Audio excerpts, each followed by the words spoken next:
नमस्कार साथियों, स्वागत है आपका हमारे YouTube चैनल में। आप छत्तीसगढ़ की किस जगह से हमारे समाचार सुन रहे हैं? कृपया कमेंट बॉक्स में लिखकर हमें जरूर बताएं। रायपुर से प्रस्तुत हैं छत्तीसगढ़ के प्रादेशिक समाचार। समाचारों के साथ मैं रजनी शुक्ला। पहले मुख्य समाचार। मुख्यमंत्री भूपेश बघेल 25 और 26 जनवरी को अपने 2 दिवसीय बस्तर प्रवास पर रहेंगे।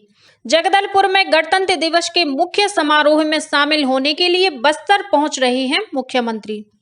राष्ट्रपति द्रौपदी मुर्मू 13वें राष्ट्रीय मतदाता दिवस के अवसर पर आज नई दिल्ली में राष्ट्रीय पुरस्कार प्रदान करेंगी।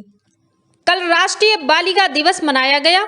इस अवसर पर देश भर में बालिकाओं को जागरूक करने के साथ ही उनकी सुरक्षा और समानता के अधिकार को सुनिश्चित करने कार्यक्रम आयोजित किए गए। इस बार राज्य वीरता पुरस्कार के लिए छत्तीसगढ़ बाल कल्याण परिषद ने 3 बहादुर बच्चों का चयन किया है और गणतंत्र दिवस की पूर्व संध्या पर आज शाम 7 बजे से राष्ट्रपति द्रौपदी मुर्मू देश की जनता के नाम अपना संदेश देंगी। अब समाचार विस्तार से। मुख्यमंत्री भूपेश बघेल 25 और 26 जनवरी को अपने 2 दिवसीय बस्तर प्रवास पर रहेंगे। जगदलपुर में गणतंत्र दिवस के मुख्य समारोह में शामिल होने के लिए बस्तर पहुंच रहे मुख्यमंत्री श्री बघेल अपने 2 दिवसीय प्रवास के दौरान 25 को गिरोला में आयोजित कार्यक्रम में लगभग 133 करोड़ रुपए के 98 विकास कार्यों का भूमि पूजन और लोकार्पण करेंगे।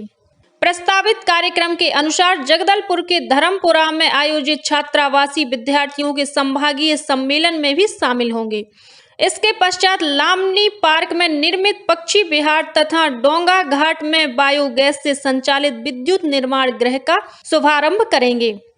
मुख्यमंत्री 26 जनवरी को लालबाग में आयोजित गणतंत्र दिवस समारोह में शामिल होकर ध्वजारोहण करेंगे तथा सिरहा सार चौक स्थित शहीद स्मारक में शहीदों को श्रद्धांजलि अर्पित करेंगे।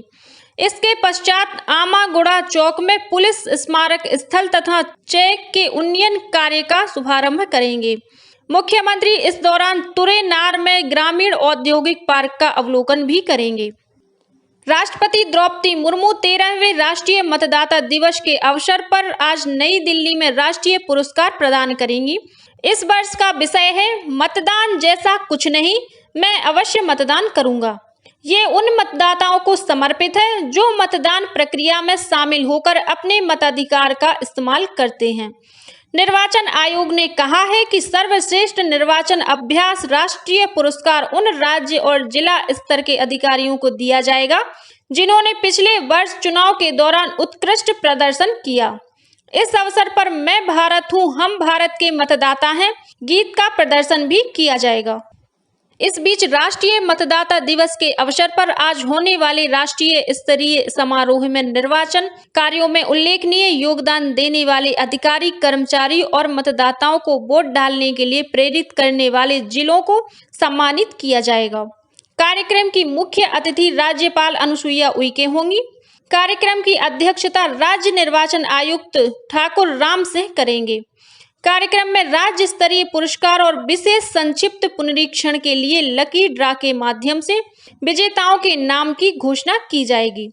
इस अवसर पर निर्वाचन से संबंधित विभिन्न ऐप और ईवीएम तथा वीवीपैट पर केंद्रित लघु फिल्म का प्रदर्शन किया जाएगा। मुख्यमंत्री भूपेश बघेल ने राष्ट्रीय मतदाता दिवस पर प्रदेशवासियों को बधाई दी है। उन्होंने 18 वर्ष की आयु पूर्ण कर चुके सभी युवाओं से मतदाता सूची में अपना नाम जुड़वाने और मतदान प्रक्रिया में शामिल होकर गौरवशाली परंपरा का हिस्सा बनने का आह्वान किया है। प्रदेश की राज्यपाल अनुसुईया उइके ने आरक्षण के संबंध में चल रही बयानबाजी को लेकर अपनी स्थिति स्पष्ट करते हुए कहा है कि उन्होंने सर्वोच्च न्यायालय के निर्देश का हवाला देते हुए इस विषय पर मार्च तक इंतजार करने की बात कही है। राजभवन से जारी लिखित स्पष्टीकरण में कहा गया है कि राज्यपाल ने एक पत्रकार द्वारा पूछे गए सवाल के जवाब में मार्च तक इंतजार करने को इसलिए कहा था क्योंकि सर्वोच्च न्यायालय ने आरक्षण मुद्दे पर सुनवाई करते हुए सभी पक्षों को आगामी 4 मार्च तक उत्तर देने को कहा है। इसके बाद 22 और 23 मार्च को अंतिम सुनवाई के बाद अदालत द्वारा अपना फैसला सुनाने की बात कही गई है।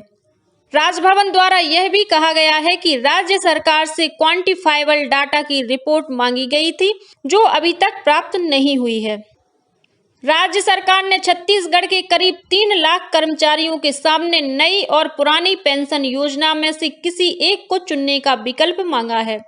कर्मचारियों से कहा गया है कि यदि वे पुरानी पेंशन योजना में शामिल होना चाहते हैं तो इस पर अपनी सहमति जाहिर करने के लिए उन्हें एक निर्धारित आवेदन पत्र भरकर राज्य सरकार के पास जमा करना होगा। इसके साथ ही उन्हें निवेश की गई राशि राज्य सरकार को देने की सहमति भी देनी होगी। इस बीच मुख्य विपक्षी दल भाजपा ने आरोप लगाया है कि राज्य मंत्रिमंडल के फैसले के बाद लागू पुरानी पेंशन योजना के विषय में वित्त विभाग द्वारा जारी किए गए निर्देश के कारण कर्मचारियों के सामने दुविधा की स्थिति बन गई है। इस संबंध में प्रदेश भाजपा के महामंत्री ओपी चौधरी ने अपने बयान में कहा कि राज्य सरकार ने पिछले 4 वर्षों में करीब 62,000 करोड़ रुपए का कर्ज लिया है। उन्होंने कहा कि राज्य की ऐसी आर्थिक स्थिति को देखते हुए कर्मचारी पुरानी पेंशन योजना को लेकर आश्वस्त नहीं हो पा रहे हैं। कल राष्ट्रीय बालिका दिवस मनाया गया। इस अवसर पर देश भर में बालिकाओं को जागरूक करने के साथ ही उनकी सुरक्षा और समानता के अधिकार को सुनिश्चित करने के लिए विभिन्न कार्यक्रम आयोजित किए गए। इस अवसर पर मुख्यमंत्री भूपेश बघेल ने सभी बालिकाओं को बधाई देते हुए उनके उज्जवल भविष्य के लिए शुभकामनाएं व्यक्त की। अपने संदेश में मुख्यमंत्री ने कहा कि बालिकाएं देश, प्रदेश, समाज और परिवार का गौरव होती हैं। उन्हें सशक्त बनाने के लिए सुरक्षित और सहज माहौल देने की जरूरत है। प्रधानमंत्री नरेंद्र मोदी द्वारा आगामी 27 जनवरी को परीक्षा पे चर्चा कार्यक्रम के तहत देश के विभिन्न स्कूलों के विद्यार्थियों को संबोधित किया जाएगा। इस कार्यक्रम को लेकर छत्तीसगढ़ में भी बच्चों में काफी उत्साह देखा जा रहा है। परीक्षा पे चर्चा के लिए प्रदेश के सभी जिलों के विभिन्न स्कूलों में तैयारियां की जा रही हैं। इसी कड़ी में दुर्ग जिले के कुम्हारी स्थित जैन विद्यापीठ की प्राचार्य BS कल्पना ने बताया कि उनके स्कूल के बच्चे भी परीक्षा पे चर्चा कार्यक्रम के लिए काफी उत्साहित हैं। परीक्षा पे चर्चा कार्यक्रम के तहत रायपुर के केंद्रीय विद्यालय क्रमांक 1 में कल विद्यार्थियों के लिए चित्रकला प्रतियोगिता का आयोजन किया गया। इसमें प्रतिभागियों ने परीक्षा की तैयारी के विभिन्न पहलुओं पर आकर्षक चित्र बनाए। प्रतियोगिता में 5 सर्वश्रेष्ठ चित्रों के लिए विद्यार्थियों को पुरस्कार के साथ ही डिजिटल प्रमाण पत्र भी दिए गए। प्रदेश भर में गणतंत्र दिवस समारोहों की तैयारियां जोर शोर से चल रही हैं। राजधानी रायपुर में भी गणतंत्र दिवस समारोह की तैयारियां लगभग पूरी हो चुकी हैं। इस समारोह के लिए कल पुलिस और अन्य सशस्त्र बलों ने अंतिम अभ्यास किया। गणतंत्र दिवस का राज्य स्तरीय समारोह 26 जनवरी को रायपुर के पुलिस परेड मैदान में सुबह 9 बजे से आयोजित किया जाएगा। समारोह में राज्यपाल अनुसुईया उइके ध्वजारोहण कर परेड की सलामी लेंगी। इस बार के समारोह में केंद्र और राज्य के विभिन्न अर्धसैनिक बलों के साथ ही झारखंड की सशस्त्र बल प्लाटून भी परेड में शामिल होगी। इस बार के गणतंत्र दिवस समारोह में राज्यपाल के हाथों 50 से अधिक पुलिस अधिकारियों, जवानों को विभिन्न पदकों और पुरस्कारों से सम्मानित किया जाएगा। वहीं राज्य के माओवाद प्रभावित जिलों में अदम्य साहस और वीरता का परिचय देने वाले अधिकारियों तथा कर्मचारियों को राष्ट्रपति के पुलिस वीरता पदक से अलंकृत किया जाएगा। इसके साथ ही उत्कृष्ट सेवा के लिए राष्ट्रपति का विशिष्ट सेवा पदक और आपदा राहत कार्य में विशेष कार्य करने वाले सैनिकों को नागरिक सुरक्षा पदक से विभूषित किया जाएगा। वहीं पुलिस प्रशिक्षण कार्य में उल्लेखनीय कार्य करने वाले प्रशिक्षकों को केंद्रीय गृह मंत्रालय के पदक से सम्मानित किया जाएगा। प्रदेश में पहली बार किसी सहायक जिला अभियोजन अधिकारी को इस पदक से अलंकृत किया जाएगा। इस बार यह सम्मान चंदखुरी स्थित राज्य पुलिस अकादमी में पदस्थ ADPO सोहन लाल साहू को दिया जाएगा। इसी तरह बहादुरी का कार्य करने के लिए 2 बच्चों को 15,000 रुपए नगद और प्रशस्ति पत्र के साथ ही वीरता पदक प्रदान किया जाएगा। समारोह में स्कूली छात्र छात्राओं द्वारा रंगारंग सांस्कृतिक कार्यक्रम भी प्रस्तुत किए जाएंगे। गणतंत्र दिवस की पूर्व संध्या पर आज राष्ट्रपति द्रौपदी मुर्मू देश की जनता के नाम अपना संदेश देंगी। इसका सीधा प्रसारण आज शाम 7 बजे से आकाशवाणी के नई दिल्ली केंद्र से किया जाएगा। छत्तीसगढ़ की राज्यपाल अनुसुईया उइके भी प्रदेश की जनता के नाम अपना संदेश देंगी, जिसका प्रसारण आकाशवाणी केंद्र रायपुर द्वारा रात 9:15 बजे से किया जाएगा। इस बार राज्य वीरता पुरस्कार के लिए छत्तीसगढ़ बाल कल्याण परिषद के 3 बहादुर बच्चों का चयन किया गया है।